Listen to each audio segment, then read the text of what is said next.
This is where the suspect's been living. We understand he moved in about 2 years ago. Residents here and other places where he's lived over the years pretty much all report the same thing, that he was unusually quiet, that he kept to himself, didn't mix it up with them very much, and that they are all stunned that he has been charged for these horrific murders. This morning, investigators are uncovering the motives of a killer.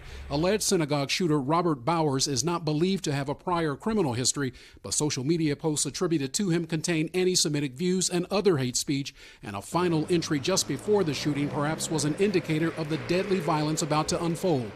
On the social networking site Gab, Bowers' profile page read, quote, "Screw your optics, I'm going in." The suspect repeatedly posted photos of guns, including these 3 handguns. It's unclear if they are the same 3 guns authorities say Bowers used to carry out the attack, along with an assault rifle.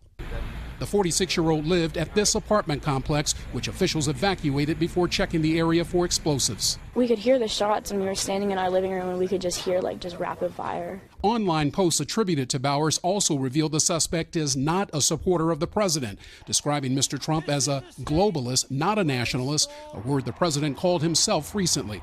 Local media reports say Bowers was raised by his mother, then grandparents when she died. Former neighbors saying he was thoughtful to call them if they left their garage door up. But authorities say responding police officers encountered a far different man. Certainly, the actions this person took today were hateful.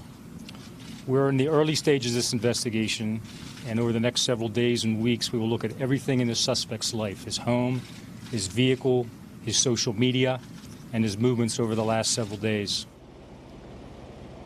It's unknown whether Robert Bowers was working recently. A man who knows him and his family told the Pittsburgh Post-Gazette that Bowers visited him last year, told him he was working for a trucking company, and Willie said he was making pretty good money. All right, Ron Mott outside the suspect's home in Pittsburgh. Ron, thank you very much.